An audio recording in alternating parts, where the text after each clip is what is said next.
All right, what's up? Before we get started, I just wanted to take a sec to talk about something really cool. It seems like forever ago, but yours truly starred in a music video. Well, I don't want to say that I starred in a music video. I was in a music video. I'm not a musician, I don't play music, but I was in a music video, and it's finally finished and it's up on YouTube. The music video is for a single called The Future by a punk rock trio out of Long Branch called the Carousers. I got to meet Joey and Cassidy from the band while I was on set. They're really cool people. It's a cool song. Video's cool too. It was written and directed by this awesome local filmmaker and musician Tony Goggles, who was nice enough to cast me. I mean, I say nice enough to cast me even though it basically meant that we started right after I got off work, and because I'm in every scene, it went to 4 a.m., and I pretty much had to go right back to work after. Hell of a time. Good stuff came out of it, but a hell of a time. Gonna link the music video down below. I'm also gonna link Tony's stuff just because. Anyway, thanks Carousers, thanks Tony. I'm really glad this finally dropped, but now I got a review to do, so on with the show.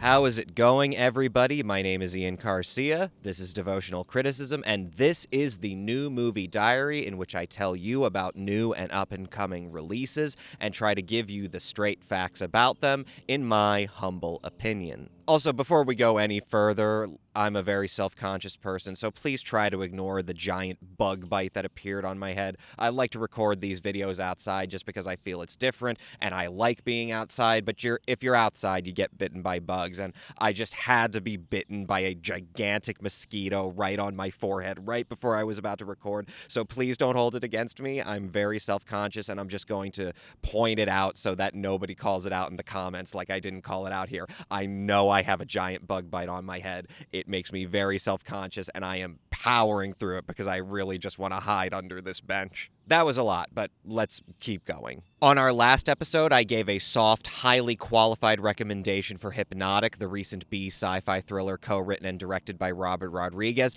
I honestly probably spent a little too much time in that video waxing on and on about my disappointments with the trajectory of Robert Rodriguez's filmmaking career. This week, though, is going to be totally different because this week I made the trip into New York City to the lovely Angelica Film Center for an opening night screening of Master Gardener, the latest dramatic thriller from writer and director Paul Schrader. I've been really looking forward to this one, personally, a lot more so than Hypnotic, certainly, obviously, because, Robert Rodriguez, I primarily associate him with being an extremely talented, forward-thinking, and influential filmmaker who came out of a very significant period, a veritable renaissance in independent filmmaking, but who has really struggled to adapt to the 21st century, and through a combination of systemic factors and his own ego, frankly, his work has suffered precipitously in recent years from a pattern of cheapness and self-cannibalization and creative solipsism, as opposed to Paul Schrader, where I think it would be more accurate to say that he's, an extremely talented, forward-thinking, and influential filmmaker who came out of a very significant renaissance in indie filmmaking, who has really struggled to adapt to the 21st century. Okay, so there's a lot of parallels between these stories, but I'm going to try to not get too caught up in all that because, number one, it's mostly just a funny joke, and I hope someone out there got as much of an inner chuckle out of it as I did. And number two, I think I'll reserve a more comprehensive synopsis of Paul Schrader's career as a filmmaker for a later date. I'm hoping to do a separate video essay focusing particularly on Schrader's very unique style of character writing at some point after completing this review. For now, though, Master Gardener, a highly anticipated film in some quarters from a very prolific screenwriter and director, the same guy who wrote Taxi Driver, Raging Bull, and The Last Temptation of Christ. As an auteur filmmaker himself, had an incredible run of striking, stylish, provocative films nearing the end of the so-called New Hollywood period, including American Gigolo and Mishima, A Life in Four Chapters, two films that I could easily see an argument for being among the best American films ever made. It really is unfortunate that during the new millennium that Schrader's film career did take such a notable downturn, not just in terms of the difficulty of independent filmmakers in finding resources for funding original films, even low-budget original films, in a much more consolidated and risk-averse media environment, but also just in terms of the impression of his career to younger film buffs overall, because I think that the reappraisal of Schrader's career as something other than merely being a valued screenwriter for three of Martin Scorsese's best films seems to be something that has only happened rather recently, with his being canonized right alongside other New Hollywood contemporaries like Brian De Palma or Robert Altman, especially New Hollywood auteurs who really liked to play in that neo-noir sandbox. And quite frankly, that reappraisal really did seem to start in earnest after the release of First Reformed, which at the time was easily the best movie Schrader had made in not just years, but decades, especially after a long stretch of primarily being associated with being a seminal but underappreciated figure in American cinema who was portrayed as just clinging to direct-to-video thrillers and work-for-hire horror films and stuff like that. But it's a good thing that that reappraisal is happening now, not just because Schrader has proved to be such a consistently effective filmmaker through all of these decades, but precisely because, unlike a lot of his New Hollywood contemporaries, and you can look right to De Palma as a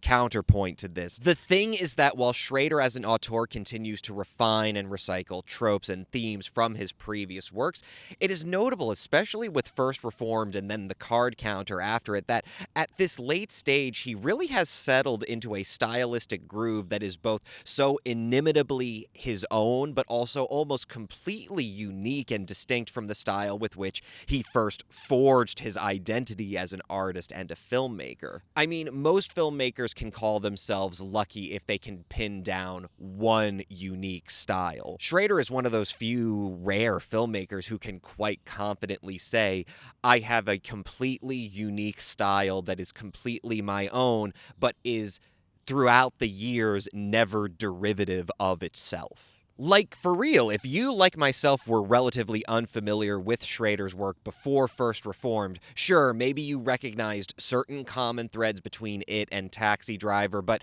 go watch Blue Collar, go watch Hardcore, go watch American Gigolo and Cat People and Mishima,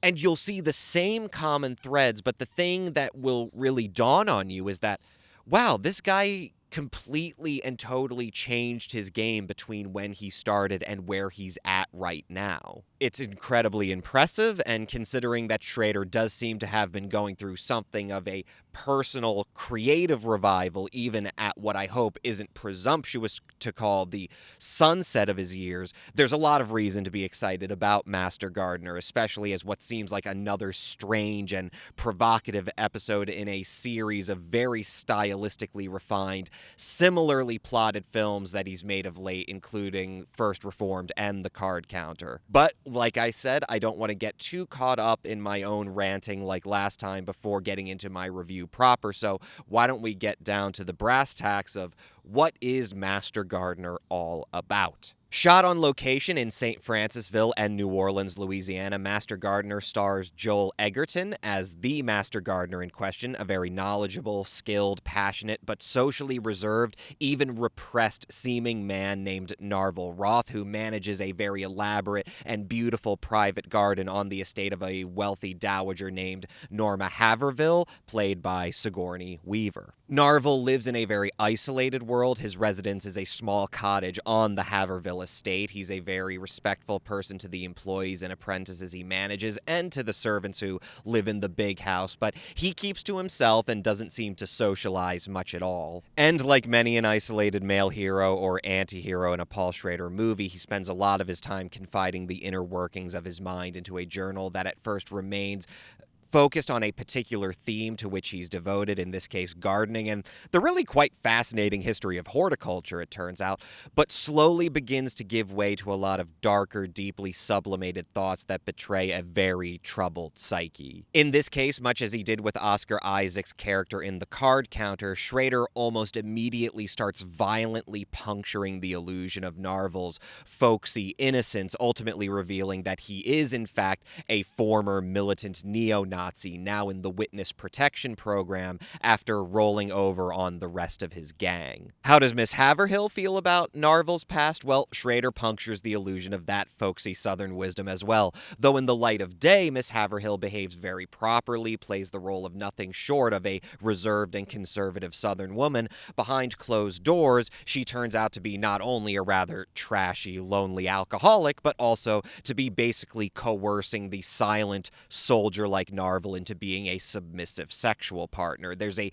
deeply disturbing scene in which Miss Haverhill has Narvel come up to her bedroom, and while we don't see them have sex, Schrader does focus on the very fetishistic, lascivious way that Miss Haverhill looks upon Narvel as he strips naked for her and reveals all these white supremacist tattoos that he has all over his body. So, white supremacy and kinky sex against the backdrop of an old Southern plantation turned into a Gilded Age garden. How could things possibly get any stranger, or rather, how could they possibly get more uncomfortable? Well, it turns out Miss Haverhill has a great niece whose mother, like her mother, Miss Haverhill's sister before her, has died prematurely of breast cancer, leaving her great niece without anyone to take care of her. Miss Haverhill's niece, Maya, played by Quintessa Swindell, is biracial, or as Miss Haverhill phrases it in a very telling but discomfortingly nonchalant way, she's of mixed blood. And so while nobody will come out and admit explicitly, there's definitely a lot of racism connoted by this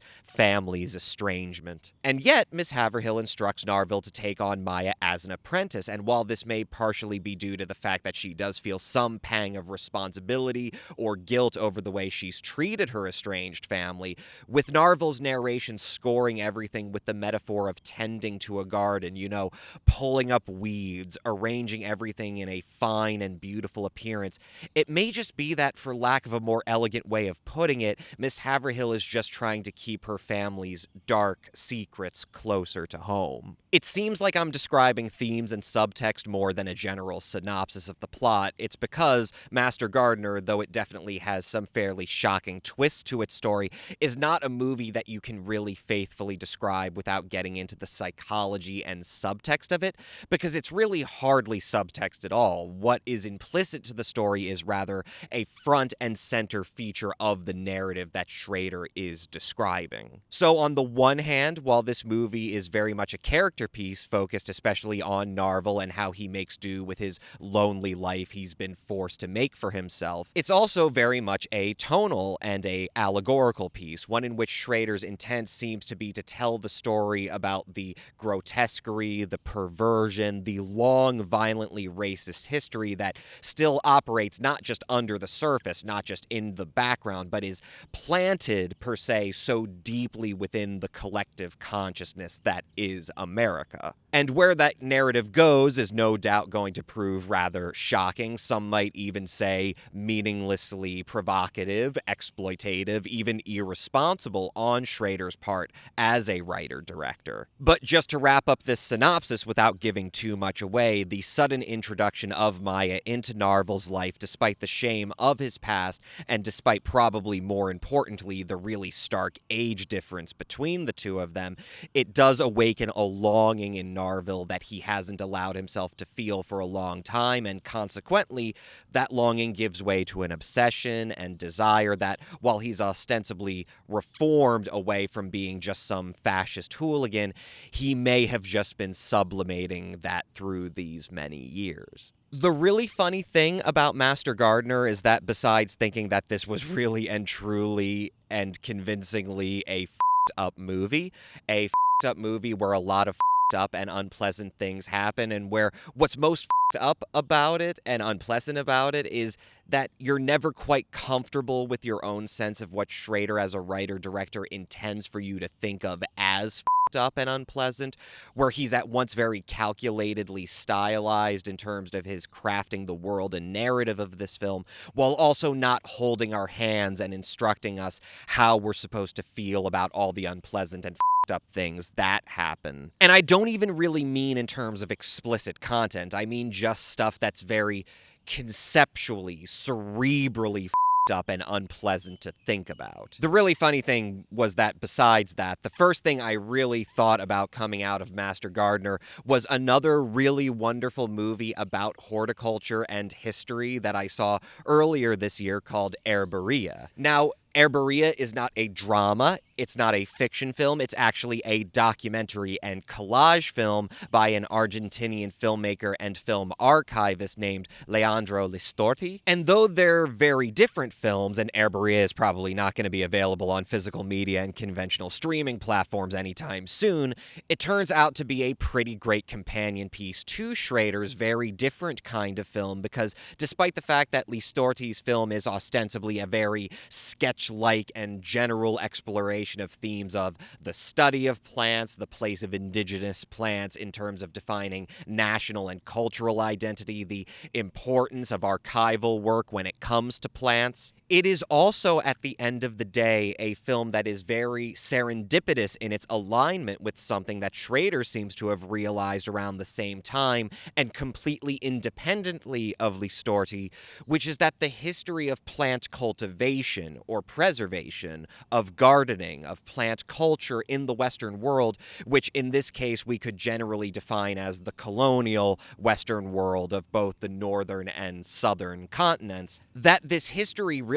is inextricably a history of colonialism, of the theft and control of land, of slavery and the exploitation of labor, of the hierarchies of race and class, and who gets to control narratives about whether it's Argentina or the United States, who gets to control the story of who we are and what sorts of dark secrets are right there underneath the surface. What sorts of ugliness is hidden by the facade of the beautiful floral arrangement? When are things that we see as being matters of natural beauty actually deeply unnatural and artificial and man-made, and not just man-made, but man-made to achieve a distinct emotional, spiritual, and ideological purpose? And while a double feature of Herbaria and Master Gardener would be so great, the real thing I wanted to pin down by comparing these two movies is just that I feel like there are a lot of people who are going to write off the way that Schrader uses the setting of a garden and the themes of horticulture as somehow obvious or glib, when in reality I think they're anything but that. Quite frankly, I certainly think what Schrader is doing here is a lot more thematically evocative than a Calvinist priest who's obsessed with climate change, or a career gambler who was convicted for his role in the Abu Ghraib torture and abuse crimes. Now, whether Master Gardener is an overall better executed movie than First Reformed, at least, is another thing entirely, but I think what I appreciated about this one more than the preceding two films that Schrader has made, all of which are very narratively and formalistically similar, certainly, is that it seems so much more peculiarly distinct and poetic. Whenever Egerton's narration comes in, it really does feel like we're following the arc of a great impressionistic essay, something that could be the narration to a more grounded documentary about the relationship between the white supremacist founding of this country and the symbolic relationship between that and planting and growing and tending and raising up an image of beauty that masks something quite awful and ugly. And speaking of Egerton, I'm already predisposed to like him as an actor, but he's absolutely fantastic in this movie, and he really does have a difficult role to play because Schrader is going all the way back to Taxi Driver, is very much infatuated with a certain kind of archetype of a primal male figure that he conceives of in some sense of reflecting the essential loneliness and alienation of modernity,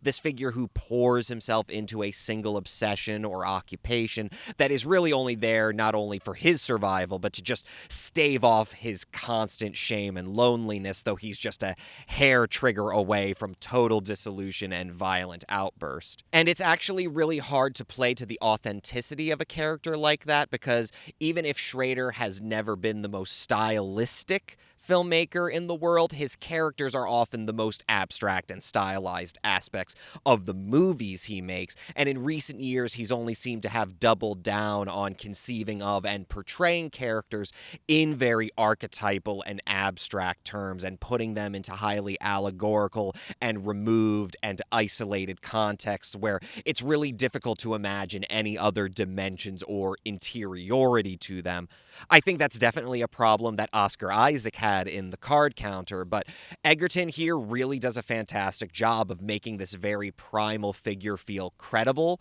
even if at the end of the day Schrader's storytelling is also, for all its poetic qualities, rather unapologetically sensational and incredible. As far as the other key performances, Sigourney Weaver probably plays her trashiest character since Walter Hill's The Assignment, but man, while I love Weaver in a proper and dignified role, nobody can say that she doesn't know how to chew scenery and be an utterly distasteful monster when she has to be. Cards on the table, Schrader is a veteran of a really old boys club of Hollywood filmmakers, and even by the standards of the times he was coming up, he was actually much better at writing women characters than his contemporaries, but time hasn't vastly improved upon things, and Weaver's role in this movie really isn't much more than as a hateful train wreck and a kind of bleak joke. Which is fine, because, look, I'm not looking for any old money daughters of the Confederacy to be treated with kid gloves. I'm glad Weaver got to get in what actually turns out to be a pretty juicy and nicely executed villainess role. But the situation isn't much better when it comes to Quintessa Swindell as Maya. In that case, Swindell does a very good job of portraying the mostly quiet ingenue to Edgerton's antihero, but the problem is that they don't really get much of a role, because this is one of those classic, or some might say derivative cases, where the role that Swindell plays here is to be an object of Narvel's obsession, to be a fixation for him, and less to be a character whose interiority or our understanding of whom we ever get to meaningfully penetrate. There is one crucial scene between Weaver and Swindell, or one that should be or feel crucial, but really doesn't feel like it goes anywhere or does anything dramatically, and it certainly doesn't paint enough of a dramatically realistic feeling for the character of Maya and how she behaves throughout the rest of the movie, particularly in her growing relationship with Narvel. And quite frankly, there is kind of a pervy creepiness to it, and again, while Schrader is far from the more misogynistic directors of his or any generation of filmmakers, it still is rather starkly obvious when there's a kind of pseudo-pornographic aspect to his work, even when his work isn't terribly explicit, there's a kinkiness to it where it seems like the dramatic abstracts and trappings of it really are in some ways a means to an end, an excuse to plant, so to speak, these perverse scenarios in the mind of the spectator and compelling them to imagine something much more than he's showing us. It's not even a question of whether the relationship between Narvel and Maya is appropriate or politically correct. It's just this is just one of those areas of the background drama of this highly allegorical story that just doesn't feel like it's developed effectively enough, with a sense of not just why Narvel is attracted to Maya, but why Maya becomes attracted to and humors Narvel for any other reason than the most libidinal ones. And that's rough, because that's what so much of the second half of the movie hinges upon, particularly in terms of Narvel's spiral and, in classic Schrader fashion, one of these ironical endings that is so classically Hollywood, but is just kind of too perfect and too clean, so that despite the ending being ostensibly a happy one, you're still left really ambivalent and uncomfortable about everything you're witnessing. And when you've got a character in your film literally comparing the relationship between the two leads to Lolita, and literally comparing Narvel to Humbert, I mean, Come on, I get that Nabokov also deliberately excluded the perspective of the Lolita character to make a point about Humbert's obsession, but in the context of a movie where you have a character that isn't really a preteen child and is just too young by just a generalized standard of basic adult decency, you kind of have to do more to justify where her infatuation is coming from and why it leads in such a particular direction. And don't get me wrong, I like up movies. I like movies with a really bleak sense of humor, and in some ways Master Gardener is one of Schrader's most surprisingly funny and deliberately, twistedly funny movies in a long time. There is really great satiric potential to Master Gardener, but I just don't think Schrader nearly gets there because while the symbolic, poetic juxtaposition between white supremacy and horticulture is very apt and inspiring in a lot of ways and proves to be a good structure for a rather compelling narrative of the bizarre, the absurd, the deranged, the more straightforward dramatic basis for the story just isn't articulated nearly well enough, and at an even more fundamental level, even if we ignore the rather insubstantial women roles in the movie, you still have to consider the organization of this very strange, willfully sensational, and provocative narrative around the figure of Narvel, the supposedly reformed neo-Nazi. I'm sorry, but real-life neo-Nazis, whether they're in the game or have been reformed, they just aren't this interesting. Schrader can have a very dark sense of humor. He can mess up all the lines between the really poetic on the one hand and the deliberately vile and even obscene on the other. But at the end of the day, when it comes to his favored archetype of the primal man, of God's lonely man, as this figure who centralizes the profound loneliness and alienation and shame and stochastic violent potential that is engendered by the cynicism of modernity, when it comes to all of that, Schrader is an unrepentant romantic, and unfortunately, the figures he consistently chooses to romanticize are typically quite reactionary ones. There is something very clever and powerful about just seeing Egerton sort of transform within his own costume, where at first it does seem rather weird that Narvel wears all black work clothes, but then it sort of starts to dawn on us how militaristic and uniform-like it appears, and then finally he's confronting some drug dealers who are abusing Maya, and he's walking out of this big black truck, and he's got his pruning shears in his breast pocket, and because the handles of the shears are so bright red against the black, it looks like exactly like some sort of fascist insignia. But beyond mere cleverness, beyond mere artful provocation, especially basically the implication that this reformed white supremacist has now basically been reduced to being the Uncle Tom to this old money white lady who literally sexually exploits him, and where he has no real freedom to come and go as he pleases because of the conditions of his labor. There's a whole weird element to which Schrader rather overtly plays with the ironies of racial and class identity and the signifiers of such. It's really up and weird. Beyond all that is a kind of glibness in its purest sense of it, a sense that Schrader is very well versed both in literary and visual terms, but his approach to these themes he's at once very passionate about is also not unlike his Gardener subject, rather shallow and pedantic for as obsessive as it clearly is. And it's not just with Master Gardener, obviously. This goes all the way back to American History X or some more recent films, but there is very definitely an uncomfortable strain in American filmmaking of romanticized movies about neo-Nazis or reformed neo-Nazis that are all of a type in that they all have a kind of weepy sentimentality, not just about,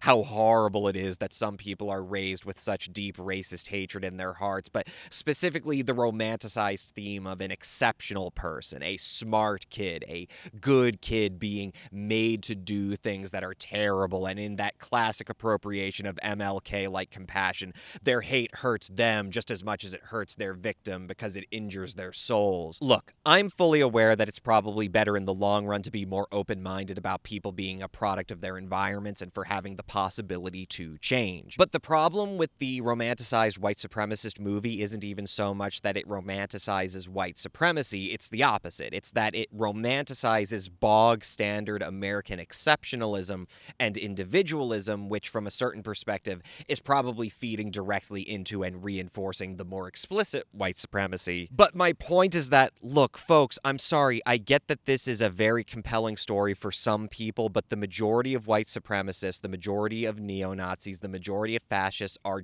just like us. By which I mean they are not romantic or special people. They are unremarkable, mediocre, ignorant, dumb,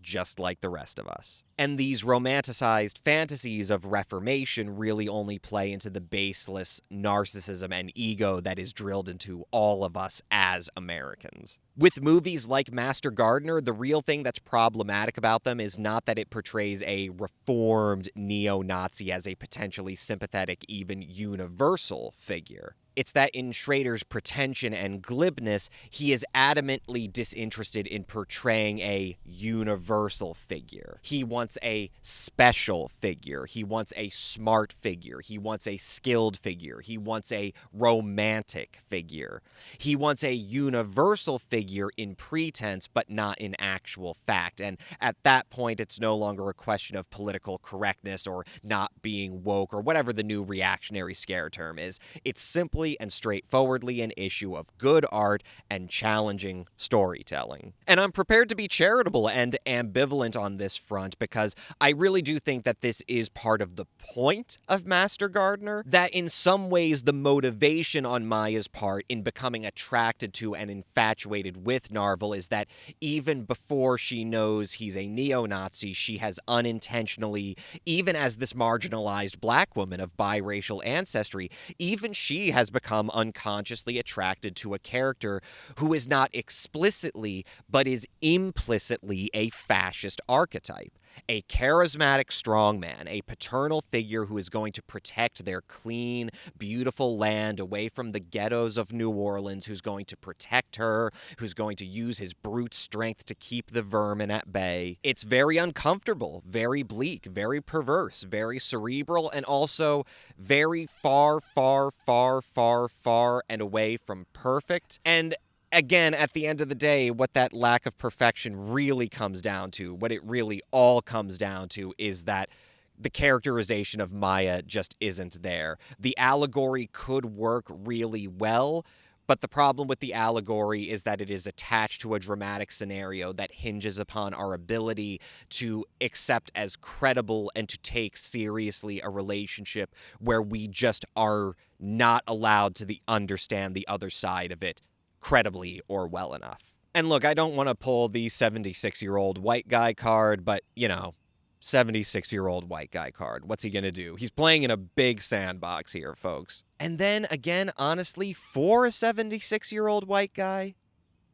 this movie might accidentally, relatively speaking, be one of the most incisive American films ever made about racism by an old white guy. At least as a purely sensationalist kind of black comic art piece, at least. I'm certainly going to recommend it with the proviso that this is as far from a for everybody movie as you can get. This is me talking to other movie-poisoned folks out there who like movies to be poetic and artful, but, also we like our poetic, artful movies to be about ingloriously messed up things that make us squirm and question our sanity while we're watching them. For us, Master Gardener is a pretty great movie. Anyway, that's about all there is to that. I think I did a really good job wrapping this all up in a timely manner. What do you guys think? Still stay posted because I will be doing a supplemental essay on Schrader's approach to character development. I'll pretty much be hopping on that immediately after this goes live. But yeah, let me know what you guys think. The drill, like, subscribe, bell, yada, yada, yada. My name is Ian Garcia. This is Devotional Criticism, and this was the New Movie Diary. I'll catch you guys next time.